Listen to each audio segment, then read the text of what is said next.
retirees and Val Henderson also, I'll let you say some words too, because we are honored to celebrate both Hortensia West and Judy Lawrence. And so I'll start with Judy, who was never thought that she would, if it's okay for me to share, like came into Kingston High School thinking, I'll spend a little time there, and 6 years later, second career, became our athletic secretary, and professional musician, came in to spend some time helping us to teach music, and just fell in love with our school and with students, and has been such a champion for our community and coaches and students and staff. And we are just so excited for your next steps, and you've brought so much to us. And if you've seen any of our recent reels celebrating the incredible accomplishments of our scholar athletes lately, you will see Judy like pom-poms in hand, Bucks gear on, like the most energy and support and love for our students.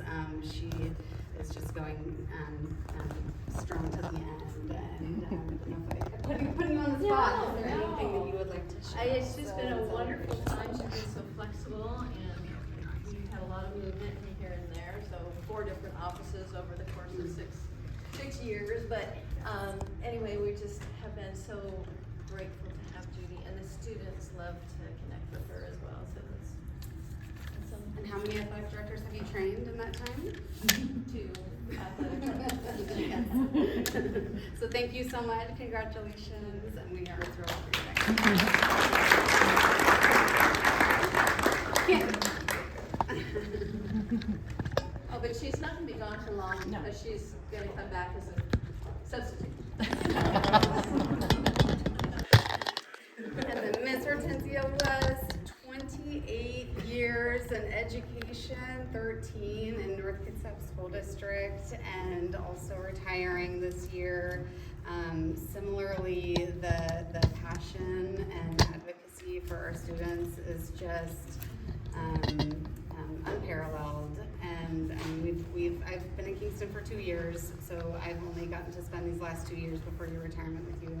But what I've seen in terms of the energy that you have for so quickly identifying student needs, teaming together with people to bring others together, doing everything it takes, including like I will walk with you on the trail to Kingston Middle School, and we are going to make some things happen, and just countless examples going above and beyond, and just your smile, your kindness. Every time we pass each other in the hall, there's conversation, because there's so much that you are working on, and pieces that you're putting together. I just thank you so much for that. And I know how much our students are going to miss you. I know how much I'm going to miss you, and our staff is going to miss you. And we have watched several students graduate, walk across that stage, and a lot of it goes to Hortensia. And we're not even the only building that Hortensia serves in. Probably every single building. Yes, as ATOSA. So I will then also just give Val a chance to share some words too, with her work and across the district. You have said many of the things that were in my heart as well. Hortensia, you have given life to some of our kids and some of our families that may have not had an outlet or an advocate. And you have inspired our team, you've led para work, and there's just not enough words to tell you how much we're gonna miss you and how much we appreciate you.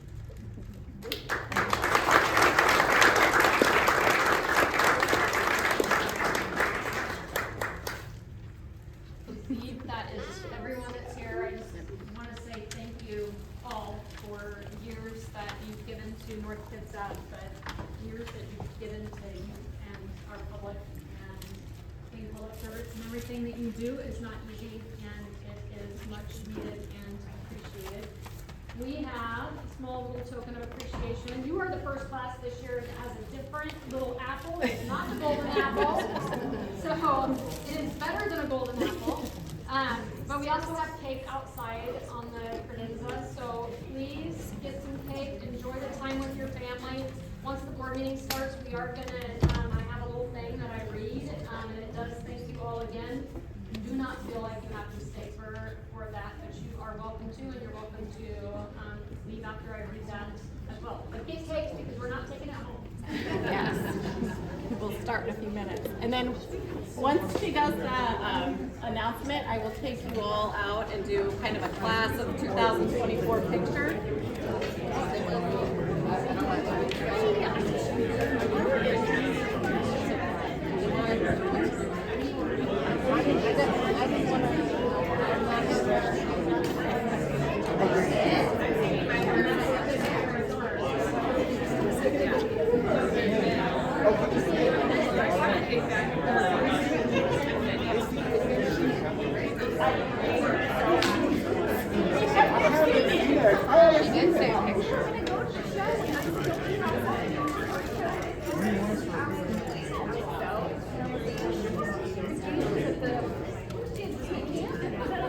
It's about the same time.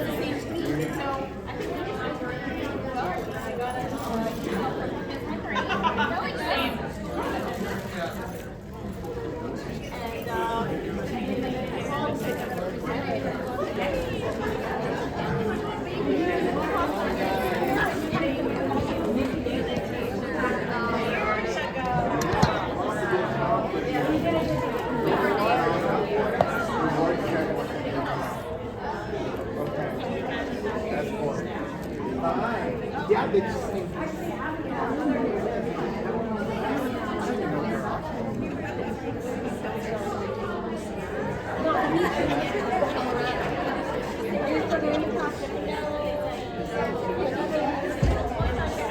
Yo, that's what it says. It's modern. Anything you can share, that's what it says.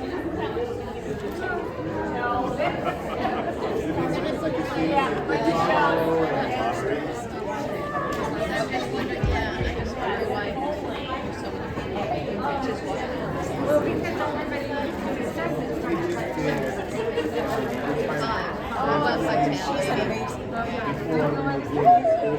and this story is retired, and Mr. Atsy is retired.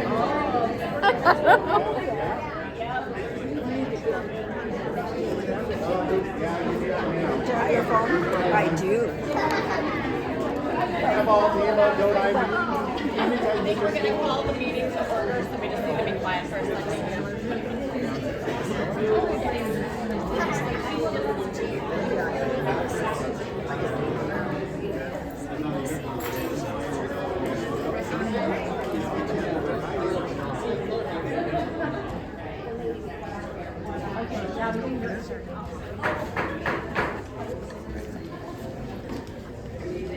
The June 13th, 2024 meeting is now called to order. And the first item on the agenda will be the Pledge of Allegiance. Pledge of Allegiance. Jen, you'll come get us first. I pledge allegiance to the flag of the United States of America and to the republic for which it stands, one nation, under God, indivisible, with liberty and justice for all.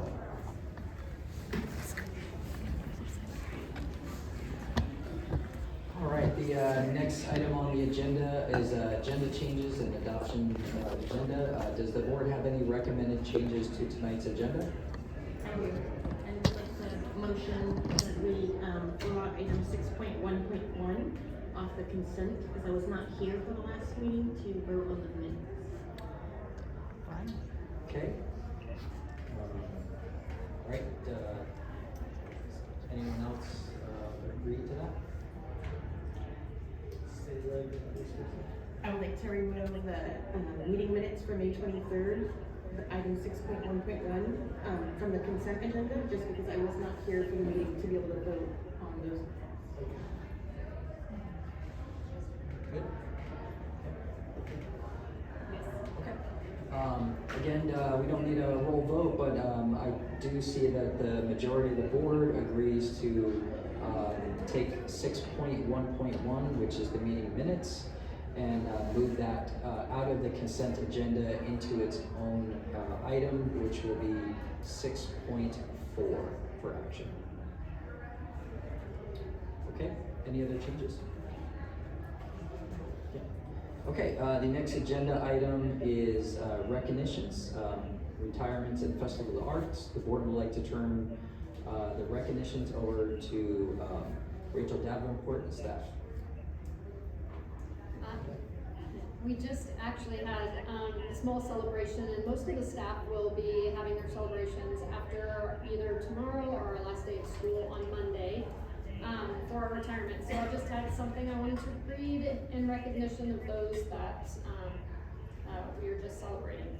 So North Kitsap School District wishes to recognize our 23-24 retirees who have dedicated their careers to supporting the education of children in North Kitsap. This year we honor over 474 combined years of service that these individuals have contributed to the education of children here in North Kitsap. Thank you for your many years of service, and we wish you all the best in your retirement. And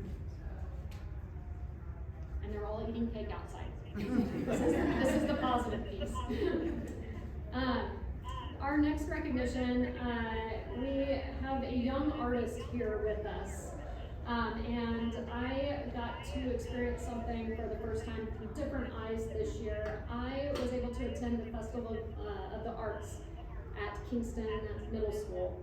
And during this, I got to choose different pieces of art from our students. So from elementary all the way up through high school. And we have a very special elementary student here with us today, whose piece of art, you can see it up on the board, whose piece of art was chosen. She is here on her own today because this young artist is moving away from North Kitsap. And we do wish her the best, and we know she will be successful wherever she lands next. But I wanted to honor her tonight, so make sure that she was a part of this celebration. The other students that received the award will be celebrated at our next board meeting. So, but for tonight, I will have a certificate for you and your purchase award, because I purchased your piece of art to be hung, framed up here in our central office. So, what we have tonight is Susie Rolf.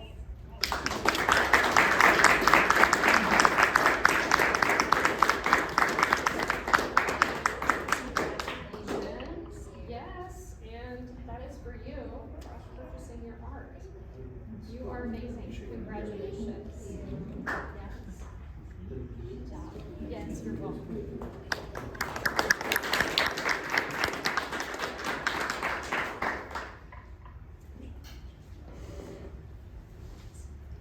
Okay, and again, congratulations. You should get some pictures. All right, the next item on the agenda is 5.1, public comment. We have 2 people signed up for the first public comment period, and we'll do another 2 in the second public comment period this evening. So the North Kitsap School Board, the North Kitsap School District Board of Directors welcomes the public to this open public meeting. In accordance with board policy and state law, board meetings must be conducted in a civil, orderly, and businesslike manner, which means we must all follow the same standards of civility during school board meetings. We value public comments. If you'd like to speak to potential items on the agenda, you may sign up to speak using the sign-up sheets that are included on the meeting agenda and on the school district's website. Both virtual and in-person attendees may sign up for public comment. The board sets aside a maximum of 2 30-minute public comment periods per meeting. Speakers wishing to comment on agenda items will be prioritized in the first public comment period to allow for the board to hear comments prior to the board action or consideration. Individual speakers will have 3 minutes for their comments. Speakers may not donate some or all of their time to another speaker, and the person who signed up to comment should be the same person who addresses the board. No speaker may speak more than once per meeting, even if there is time remaining. Though the board will not respond to statements, questions, or challenges made during the public comment period, the board may ask district staff to contact the speaker at a later time to follow up on issues raised during the public comment period. When it is your turn to speak, please approach the podium, or if you are in person. If you are commenting via Zoom, you will be promoted to panelists on Zoom. You must then turn on your video and microphone to make the public comment. Finally, please remember that your words have impact. We value our community's feedback, and we welcome your comments. Thank you. The first speaker this evening will be on Zoom. And then it is Jamie Stunts. So again, if you could please, you'll be promoted to panelists, and please turn on your camera and unmute your microphone, and then we will start the timer when you do.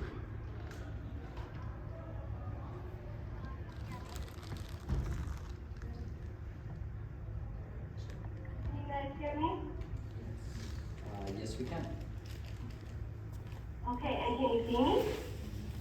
I think we're pulling that up, but go ahead. Over here, okay, go ahead, just go ahead and kind of read it. Yep, you can do it. Okay. Hello, my name is Jamie Stump. I'm a registered nurse and a parent of a third grader at Squamish Elementary. This statement is a shorter version of my written statement. Research studies have shown that elementary students who spend more than 2 hours a day watching TV and video games or using a computer are more likely to have social, emotional, inattention, hyperactivity, and impulsivity problems. Also, exposure to video games is linked with an increase in ADHD symptoms. Talking with my son, I've learned that much of his day at school revolves around screen time. He comes home complaining of symptoms of computer vision syndrome, which includes headaches, dizziness, and eye tiredness. Young children are still developing the social-emotional skills. Discomfort such as my son experiences can cause ADHD-like symptoms. Research shows computer vision syndrome can be alleviated by simply lessening the amount of time looking at a computer screen and reading words from paper versus screens. Through my experience with the Squamish this year, our children generally get about 3 hours of screen time or more every day while at school. At least 3 hours, usually more. My son's teacher requires 30 minutes of homework on the Chromebook daily at home. My son also plays 45 minutes of video games on his computer on the bus, there and back. This is a total of at least 5 hours of screen time every day, much more than the recommended 2 hours total by studies. Too much screen time causes disruptive behavior. Why are schools using screens so much to teach? Why are students bringing their Chromebooks home? In March, I wrote an email to the school expressing concern regarding my son having access to inappropriate video games via proxies. Here's one example. My son told me that he was watching a friend playing a video game on a computer where he assaulted his wife 50 times, but couldn't kill her because he wasn't 18 years old yet. When he turned 18, he just murdered her by pushing her off a cliff. When he told me about this, my 4-year-old daughter was listening to every word. I have never heard my son talk about things like this before and was appalled that this type of content could be accessed on our school computers. The Director of Technology, Jeremy Sullivan, wrote back explaining that the school blocks these proxies as they come up. He suggested that we request our son not bring his Chromebook home. Obviously, this would not solve the problem as other students are using their Chromebooks on the bus. Why is the Squamish requiring students bring their Chromebooks home every day? This is opening the door to unsupervised screen time that exposes them to content such as this. I believe we should create more standards throughout the classroom on how much screen time is acceptable. We need to incentivize our teachers to use other forms of teaching tools. Create a policy that primary age students should not take the Chromebook home. Follow the guidance given in the research. There should not be any more than 2 hours of screen total throughout the day. These recommendations may very well decrease disruptive behavior, increase attentiveness, reduce teacher stress, and improve the teacher's ability to effectively teach. Thank you. Okay, thank you. Our next speaker this evening will be in person, Beth Novak.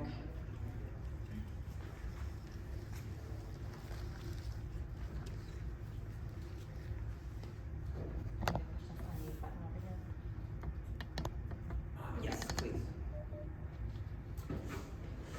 I'm a parent of a kindergartner and a third grader, and I'm here today to express my concerns regarding the policy of giving our elementary age students laptops and requiring them to be brought home each day.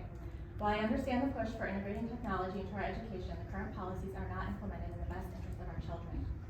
Last week, I called the technology departments at Bainbridge Island School District, Central Kitsap School District, South Kitsap School District, and Bemerton School District. None of these districts require or allow elementary kids to bring home laptops. Most districts have a classroom set of computers instead of laptops issued to each child. This makes me question whether our policy is necessary or effective.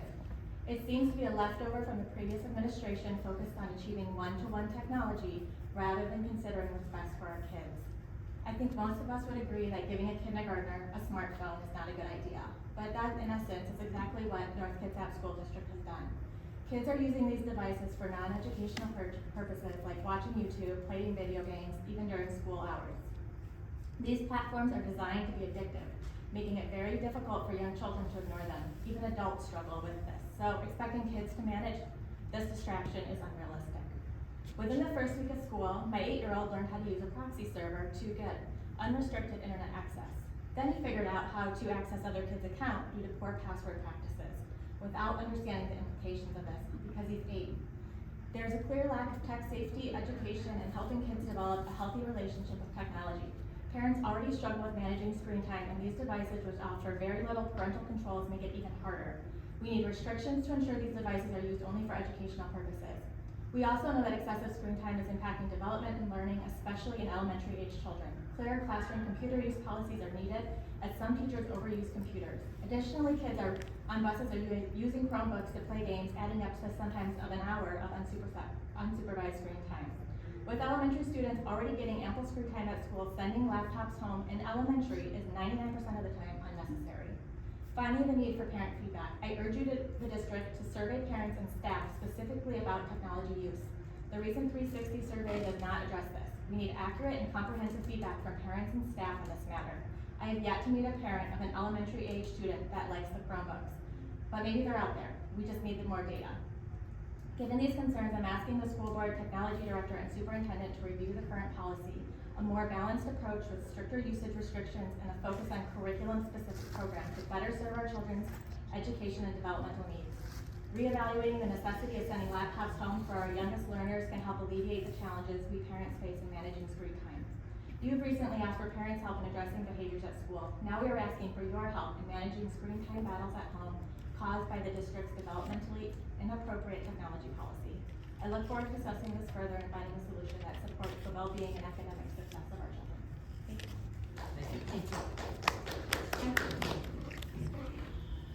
All right, the next agenda item is 5.2, board comments. Does any board member have a comment they would like to share with the rest of the board? I do. Go ahead. To our teacher retirees, they were the group that made it through COVID-19. They were the group that totally switched from teaching in person to teaching online. It's an amazing accomplishment. And not just that they taught for 30 years, but 2 years of that, or 3 years, had to be a total switch in how they taught. So I'm thankful and I'm glad that they were able to stick with it, but this is a very special retirement group.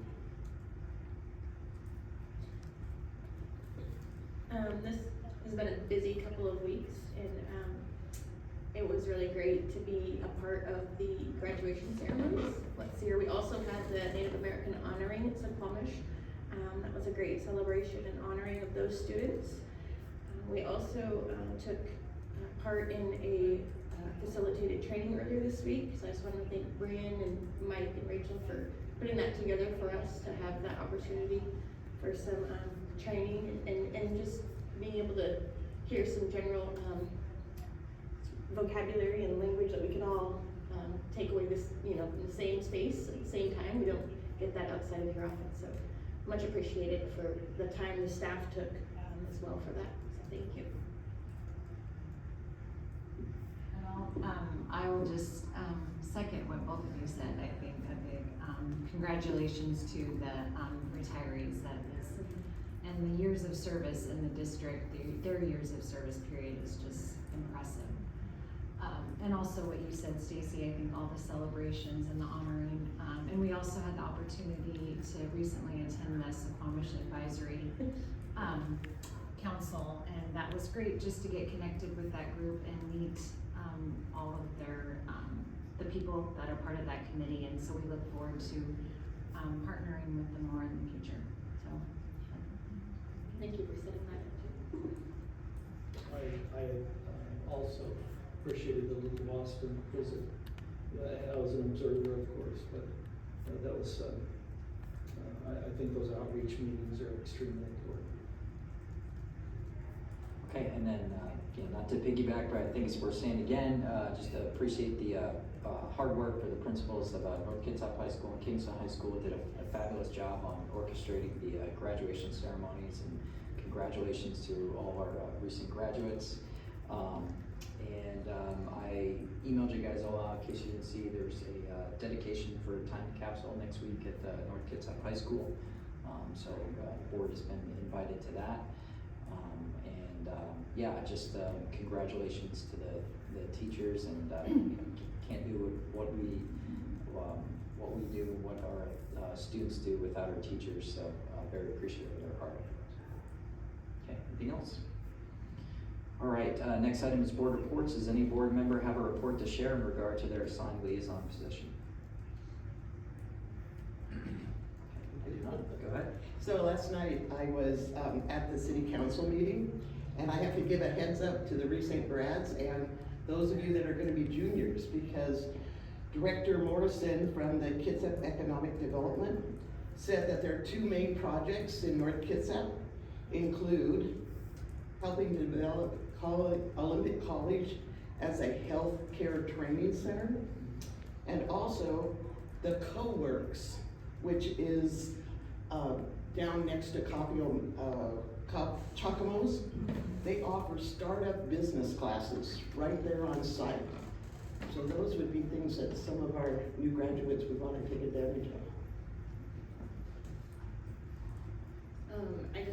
Again, the graduation honoring was nice to be at, to be a part of, and I got to see, be a part of students I've watched grow up, so that was cool. And also, the Suquamish Advisory Committee, we attended that, and I just wanted to put it out there, I guess. I know, schedule-wise, I don't know what everyone looks like, but I'd be happy to sort of take that on if, for the interim time being, if that's something we want to think about, or I don't know how that works, but I'd be happy to do so, so we make sure we kind of cover all the, liaise appropriately to all citizens advisory committees. So that's something I just want to throw out there, I guess. After that I think it was a great opportunity for us, so thank you for inviting me and setting that. It's my old neighborhood, so I feel kind of special place for me.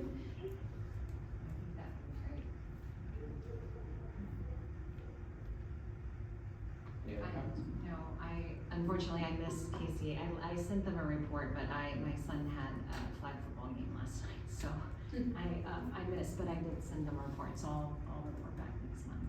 Okay. All right, next item is superintendent report. Rachel, would you please provide your comments to the board? So not to sound like an echo chamber here, last week was just an amazing week. I got to take part, watch Choice Academy celebration of their graduates, and along with our Native American graduates, and then two full graduation ceremonies. So congratulations to all those students for just achieving such a great milestone. Shout out to all of our retirees, but then also all the other teachers that helped to get those, bless you, that helped to get, there's one of our wonderful teachers there sneezing.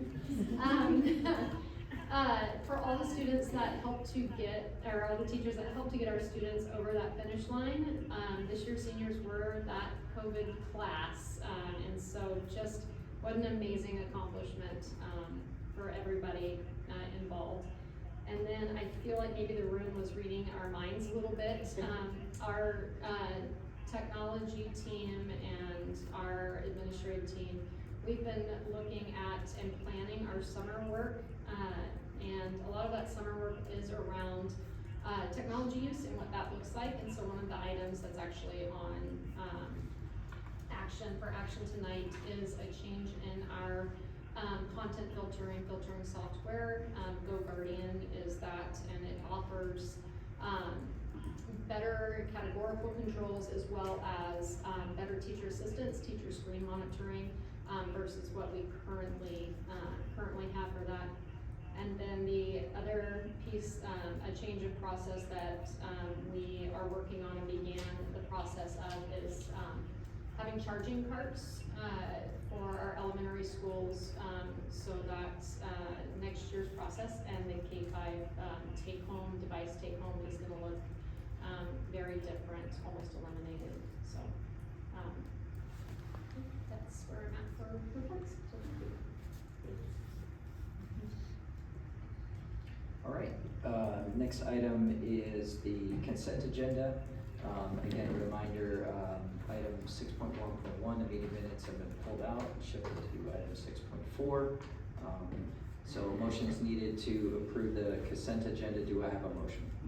I move to approve the consent agenda. Okay, thank you, Bev.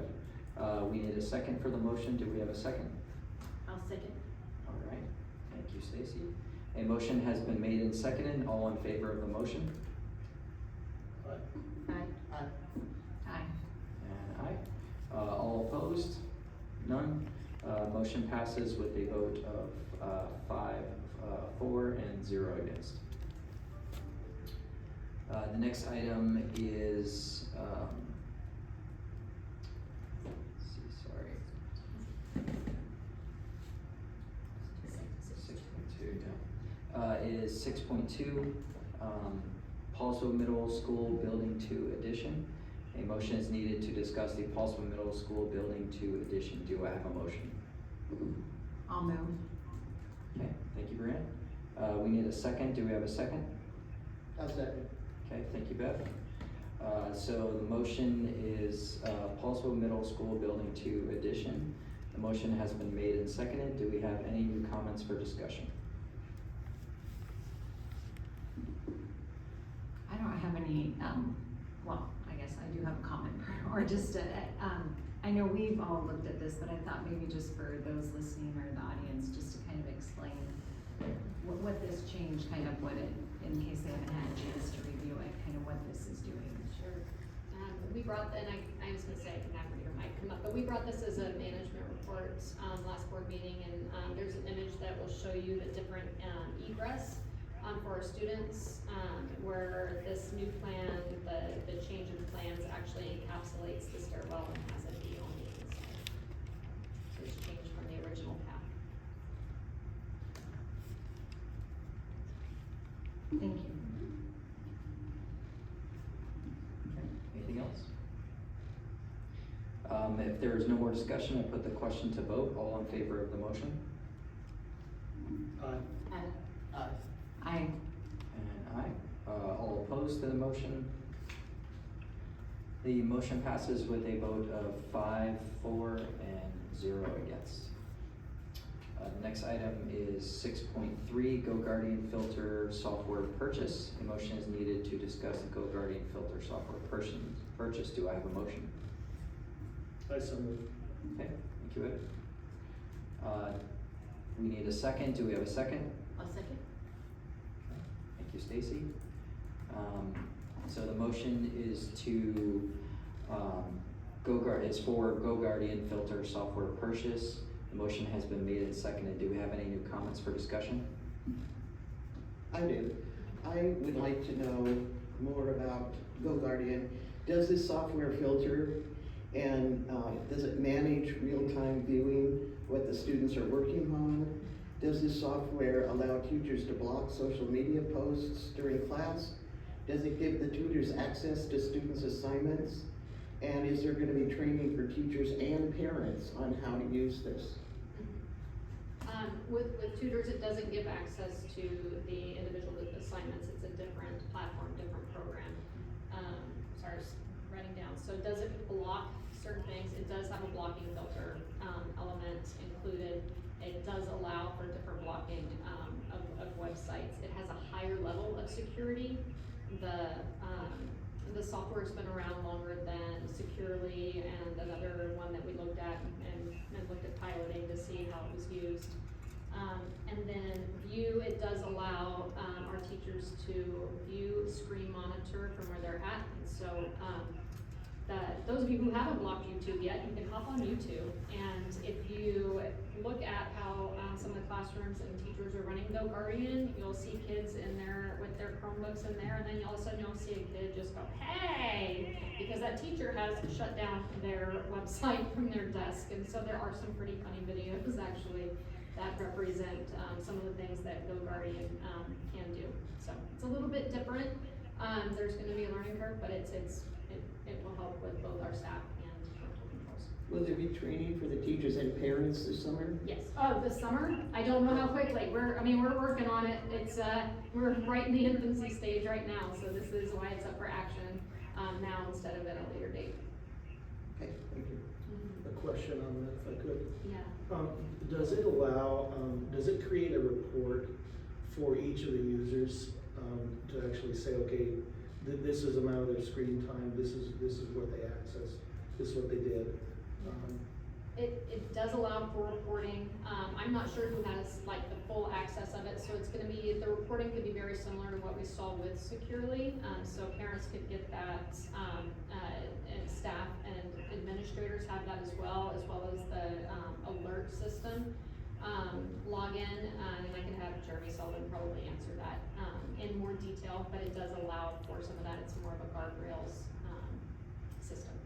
I would say if it's similar to Securely, I've been, as a parent, I've been very happy with Securely. It has a parental app companion to it, so if you download that parental app, you can actually look and see, pretty much real time, but you can get a report of what exactly they've been doing on their Chromebooks in a given time. I also have it set up to send me a weekly report, so I can see, how much time they're spending on it, what exactly they're viewing, and then you can also actually set bedtime alerts. So, if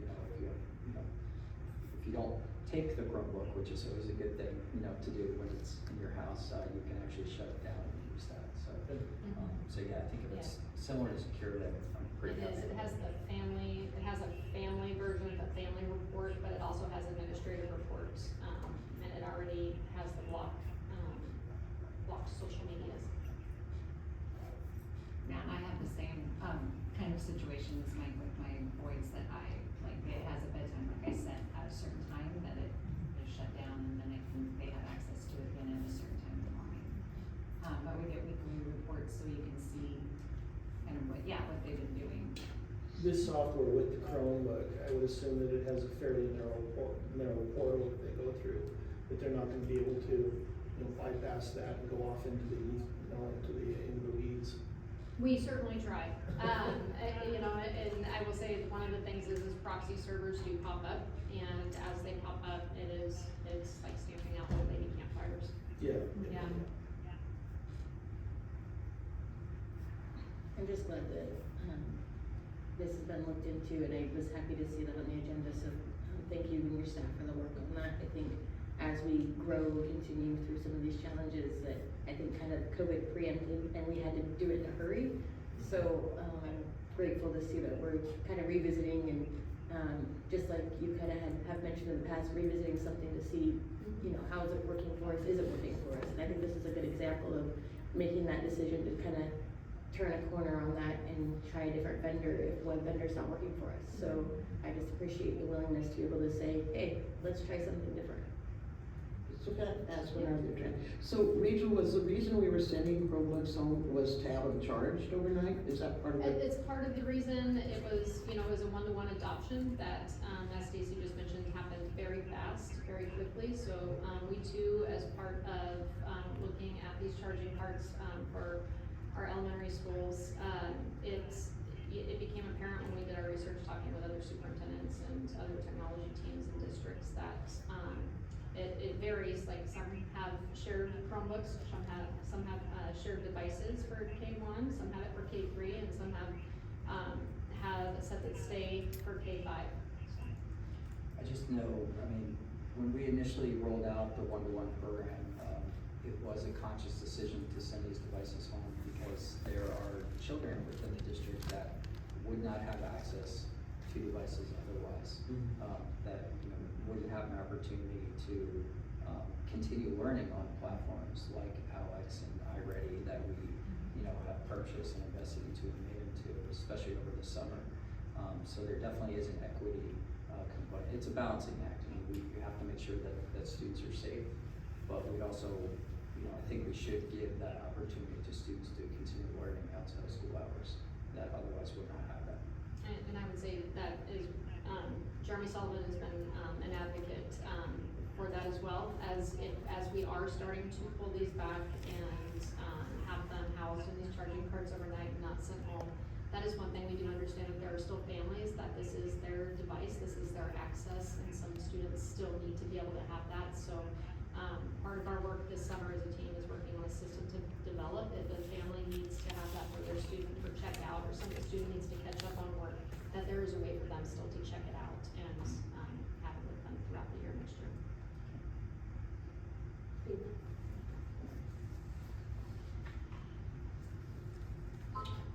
Any other comments? If there is no more discussion, I put the question to vote. All in favor of the motion?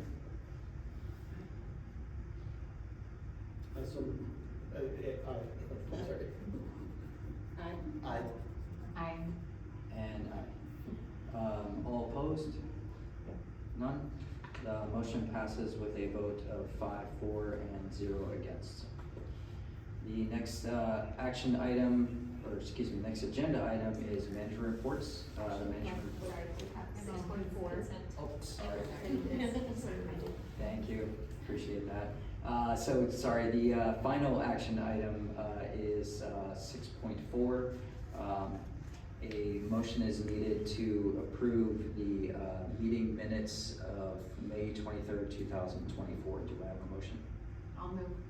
Okay, thank you, Brian. We need a second. Do we have a second? I'll second. Okay, thank you, Edward. So the motion is to approve the regular meeting minutes of May 23rd, 2024. The motion has been made and seconded. Do we have any new comments for discussion? Okay. If there's no more discussion, I put the question to vote. All in favor of the motion? Aye. I'll abstain. Aye. Aye. And aye. All opposed to the motion? None? The motion passes with a vote of 4, 4, and 0 against, with 1 abstain. All right, thank you. So now on to management reports. The management reports will be turned over to Rachel Davenport and staff to answer any questions the board has regarding the materials provided.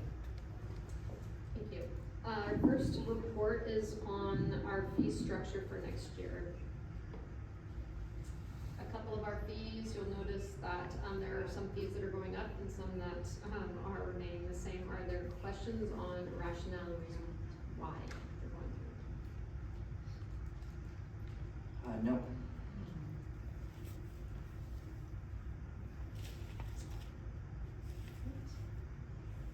Our next management report is our draft board calendar for next year, looking at our board dates for meetings. No questions. Okay. Pretty consistent Okay. with what we've Rachel, done. could you just repeat what day kindergarten starts this year? Yes, so kindergarten, our kindergarten teachers are gonna be engaging with families on the first 3 days of school, where we're going 1-12, and then those first 3 days are gonna be used for family engagement activities that can help fulfill the WAKIDS requirements. So the kindergartners start the The 4th? day 4, yes. 3, sorry, I apologize, yes. And this is just for the This board. is for, Yeah, okay.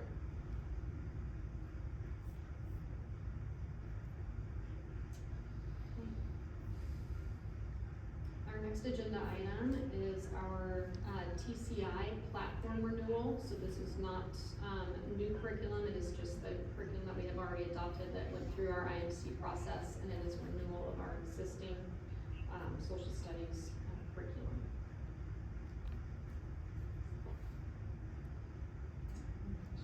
No Questions? questions. Our next Can management. I ask a Go ahead. question about that, Yeah, please? please. What has been your feedback on that curriculum? I mean, is there efficacy research on it that we have done, or just, are we relying on what's come in from the other districts? Yeah, so, the curriculum was adopted, prior, so it went through a process, our, instructional materials committee process to be adopted.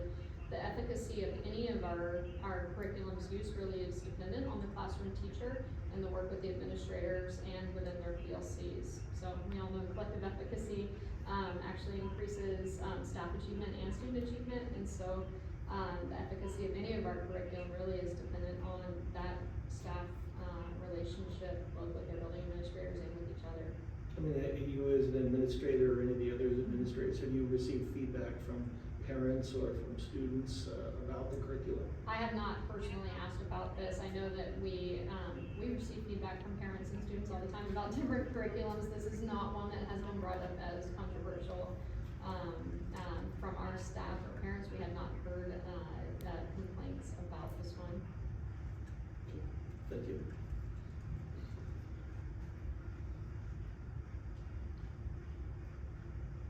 Are we on 7.4? We are on our new course proposal, yes. So I have a couple of questions about that. So a lot of these say college in the high school. Mm-hmm. I assume that means it's not Olympic college, it's not for Running Start. It's not for Running Start. So college, and the legislation has recently changed the word to college in the high school, and college at the high school. So college in the high school, as these courses are written, what that offers our students is the opportunity to receive both high school credit and college credit for those courses. So individual universities, 2-year colleges and 4-year colleges work with our teachers and a teacher on their staff to certify that the curriculum that they're providing inside of our high schools is meeting a standard that would be met if it was a college level class. And so it offers just another opportunity for our students. So it's not only for college-bound students, right? No, it's for any student enrolled in our high schools. And is there any GPA requirements to get into those classes? There's not, no. No, we try to remove all barriers for that so that all students can have equal access. And so the last question I have is it only offered at the schools where there's enough student interest to support a full-time teacher? It doesn't necessarily mean a full-time teacher, no. So a lot of these classes are individual classes, so I will, could use I know we're trying to work on our Clallam language class to allow our students that will be taking Clallam language at Kingston High School next year. For instance, that teacher is not a full-time 1.0 FTE, that's a 0.3 to a 0.4 FTE depending on student enrollment. But the access to these is important enough that, if we need to employ part-time people to have it be done, that's what we're doing.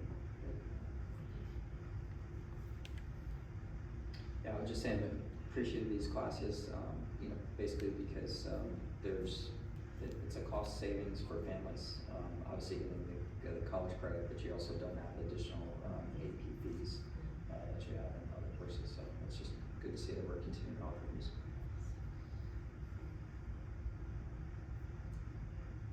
And then 7.5, I'm actually going to ask Mike Merlino to come up for our management reports for that. I know they had another meeting last night.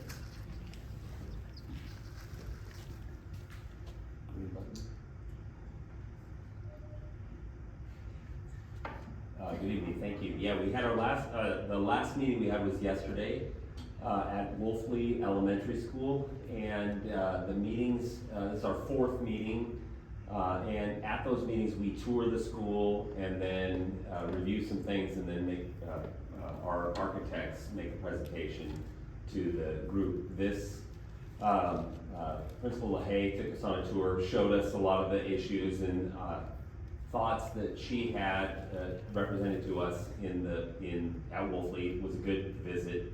We generally take probably anywhere from 45 minutes to an hour for those walkthroughs because there's so many questions that the committee members have about various things. And it's great that they've now seen Pearson, Suquamish, Wolfley. Our next meeting, we're gonna go to Kingston Middle School. That's in 2 weeks. I had, at the last meeting, brought forward that the committee had kind of coalesced around the idea of running a levy, a capital levy, rather than a bond. We talked more about that. We've talked at the last couple meetings about all the different elections and levies and potential bond opportunities that we have in the next few years, and kind of try to talk through the timing of EP&O levy, if we ran a capital levy, when we might run a bond. And so we talked a little bit more about that. We We'll come back next meeting and talk more, and then I think it's at the meeting of the 27th, we'll bring forward a recommendation to the board in terms of what the considerations are there. But definitely the recommendation will be that in November of 24 that we run a capital levy. The real question is how many years that we run that for and the amount of money, and obviously ultimately it's your decision in a resolution that we would bring forward in July, at the July board meeting. At last night's meeting, we also kind of looked at the sites, Pearson, the plan for Pearson. In the last bond was Slippery Pig. We talked about the Lone Maple site that the district has. We've also talked about building on site as well. And we finished the review of the two schools, the last two elementary schools we hadn't looked at the cost. So we've done a deep dive, and when I talk about that, what actually happens is the architects go to each of the schools, they make themselves available to any community members that come and might have questions or concerns about the site, the facility. They bring engineers, they're experts in a variety of areas, and they're creating this new facilities condition index that when we ran the bond, I think the last one had been done some years ago. So this is updating that facility condition index. There's a score that each building gets, and then there's costs estimated attached to every different event. One of the things that you'll see on the agenda when we put it up on the website and make it available to folks, we generally have a document attached to everything. If you look at this particular item now on the agenda on the district's website, there's a link, and that link takes you to the Facility Advisory Committee, and that's being shown right now, that has minutes from the meetings, has slide decks from the meetings, has a lot of information for folks to be able to look at and kind of review the work that's been going on. One other thing I wanted to mention with respect to the conversation around the levy, we will bring forward a levy, capital levy in November. The committee, I think, is interested in bringing forward a recommendation around a bond in 2026. There's been kind of some conversation in the meetings about some people wanted to bring a bond forward in November 2025. Talked about 26, talked about 27. I think the idea will be that a bond would be something that would be recommended to be considered for February or sometime in the 2026 calendar year. Trying to think of so just a lot of good conversation. Next Monday is a community forum that will be held at North Kitsap High School in the Commons, and that's from 6 till whenever it ends.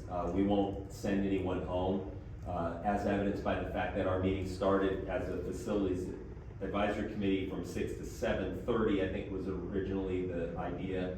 The first meeting went till about 8:15, the second 8:30, the third 8:45, and last night we were there till 9. So we'll be there, and the purpose of that is to kind of share what the work has been happening, have some committee members actually, rather than just have district people talk about what's occurring on that committee, give them an opportunity to share their experience, but then listen to what those that come in attendance, we'll break out into groups and just get feedback from folks that show up at that meeting. And then the other thing that we'll be putting out is that on the 25th, that's the following Tuesday, the 25th, we will have a second community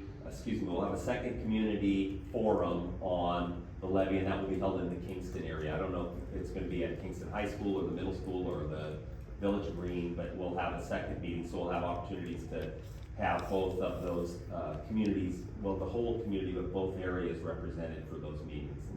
And again, we'll have community members there, the architects there, and it's good. I really feel like from the tone has been positive all the way through, but I think in the beginning there was just a lot of people that wanted to talk about, rightfully so, the bond and some of the decisions related to the bond. I think we've kind of addressed and answered those questions with the committee, and as we move forward, really digging into the details in the work that the Bassetti is doing, our architecture firm is doing with respect to the facilities and the costs associated with things.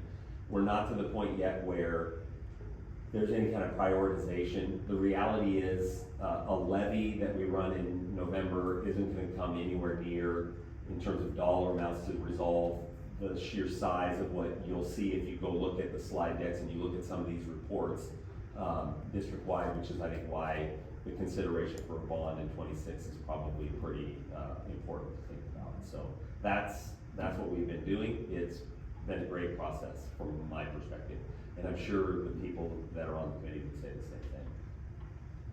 Happy to answer any questions you might have. I have a question. So about how many people are on the committee, and do they represent each of the buildings throughout the district? Yes, so we had committee members previously. All of those members were asked to continue if they chose to, and I think all but 2 or 3 continued on.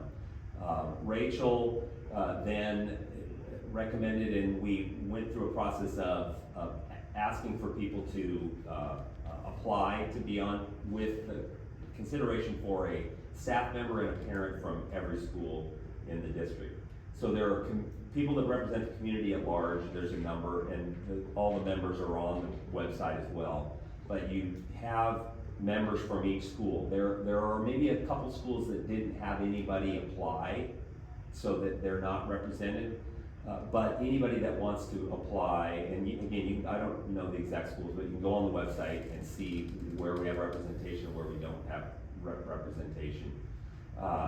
But we have, so if you figure 10 schools with 2 staff member, a staff member and a parent, that's 20. And then there's some staff like myself, Reed, a few other people, and then there's I would guess between 30 and 40 people. And we have a pretty good showing at all of those meetings. I'm really glad you're gonna do those breakout sessions. I've been to those meetings in the past, and it gives people really an opportunity to share in a small group that may not feel like saying anything to a large group. Yeah, I think we have to give a huge thanks to Bassetti, Michael Davis, and Jordan, I don't know if it's Jordan Keel. So we have Michael Jordan. We have the greatest architects that exist, apparently, that are the 2 that represent, they kind of facilitate the meetings, and they're doing the work and bringing that forward. And then there's a 3rd architect named Dina. I'm not sure what her last name, but all 3 of them have been awesome and all participated in this. Mike, thank you for coming with a little update for us to kind of hear the status of those meetings. I super appreciate it. I also just want to clarify, sorry, I'm looking and it looks like it says the next meeting after this, the June one is June 26th. Is that, sorry, you said 26th, so I just wanted to check. So we have, what did today, yesterday was the 12th. The next advisory committee meeting is the 26th. That's okay. Correct, so that's 2 weeks. Okay.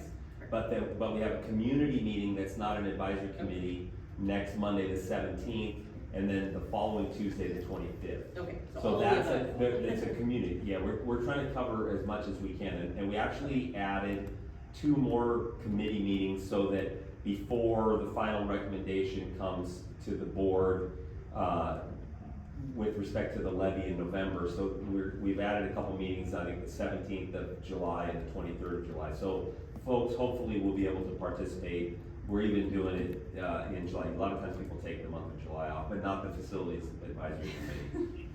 Well, thank you for clarifying that. Okay, so I just want to make sure those dates are all in sync. Yep. Thank you. Mike, just a point of, to clear a question. Are these facilitators, professional facilitators then? Well, I don't know that they're professional architects, but Okay. in their Are they role as contract with the architects. district? Yeah, they are contracting, yes. So the district, I don't know how many years ago, but several years ago, went through a process of requesting architectural firms to submit proposals. They were interviewed, Bassetti was chosen. And the typical experience that I've had in school districts is that the architects kind of work with the facilities committee, facilitating and doing a lot of this work and leading the committee through that process. So what they're doing with this, I think, is typical of what you'd see in Central Kitsap when they pass it. Definitely in Evergreen, we always had architects. And the districts I've ever been involved with have always had someone rather than just the district running that type of a situation. But they are architects, they are paid for what they do. So are they under an IDIQ contract then with the district? They're under a contract, I'm not sure what IDIQ contract. Indefinite quantity, indefinite delivery. There's a cap, I mean, it's for a certain amount of time, so it's kind of like based up to a certain number, so maybe similar, but not indefinite. So if they get to the lid, there would need to be a conversation with us ahead of time to issue a change order, and move that forward. Thank you. Sure. Thank you, Mike. Thanks.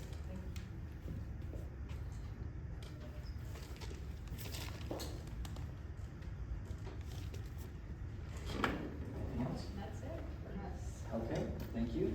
The next agenda item is public comment. The first speaker will be in person, and that is Lisa McDonald.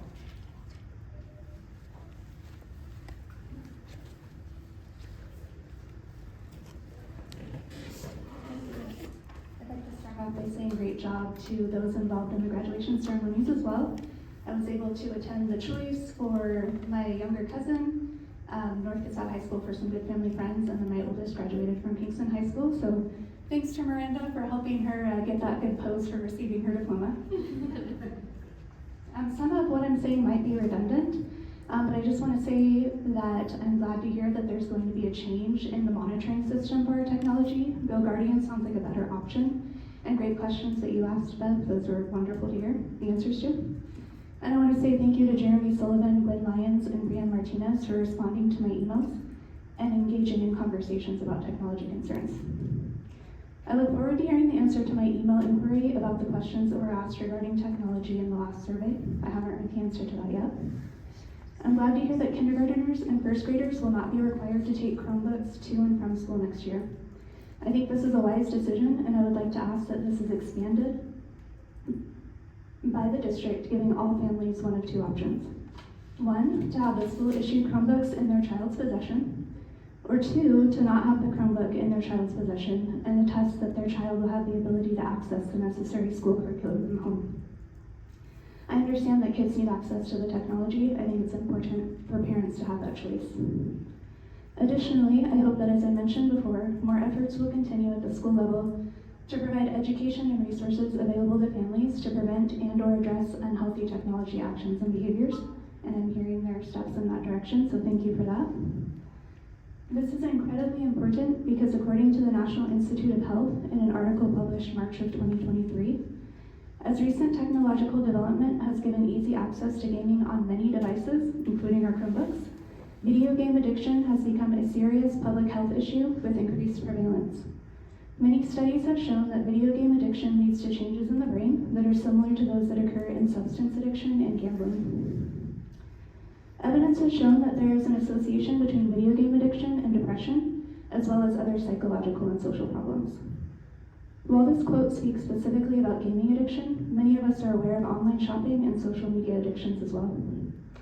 For these reasons, I'm asking you to continue to seek methods that improve the current technology situation for all of our families. I'll continue to provide support in these efforts as I'm able and invited. Thank you. Okay, thank you. And the final speaker is Stacy Schmeckel.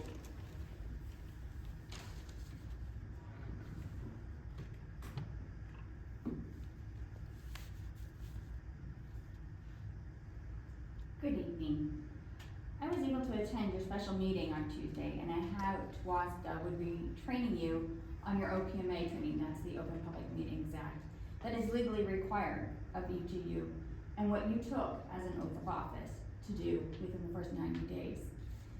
Public record shows that Chair Mike Desmond has not provided proof of his compliance, not in his first term, not in his second term. Neither has Vice Chair Brianne Martinez. I am asking, and it is legal and appropriate for you to share here when you completed your OPMA training, or why you refused to not follow the Washington state law requiring you to do so. At your training on Tuesday, Director Martinez asked multiple times where she could find the WASDA board standards. She seemed surprised by them. I'd shared them with you on February 26, 2024 during my public comments. It was my intention that you would reach out to me if you had questions about them, but during that meeting, it appears by video that is viewable on YouTube at North Kitsap Education Group that Director Martina was busy on her device and not engaged with me, likely not listening. When I got to my public comments, my expectations to you is that there would be engagement afterwards. You would ask questions. You would follow up with the questions I've asked you. That has not happened, not once. Although, I would like to point out, one email has been responded to by Director Mills. Thank you, Director Mills, for confirming that you have completed your OPMA training. Tonight, by pulling the minutes off the agenda, I believe that was a direct result of you understanding what is required. Thank you, I appreciate you. Again, welcome to North Kitsap School District, Mr. Wright. I'm glad you're here. I look forward to you completing your OPMA training within the first 90 days. You have shared, all of you, that you are looking into running a new capital levy, as we just heard Mr. Merlino discuss.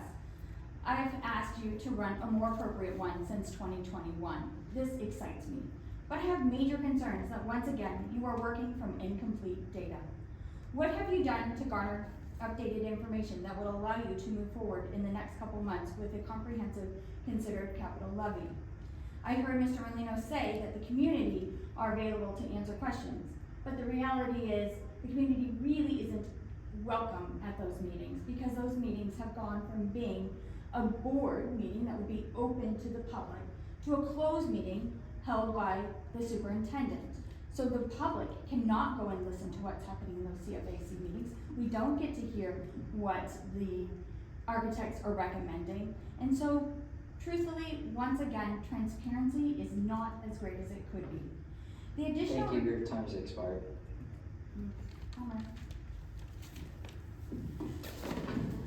Okay, this ends the public comment session. There will be no executive session this evening, and the time is 6:30. The meeting is adjourned. Thank you.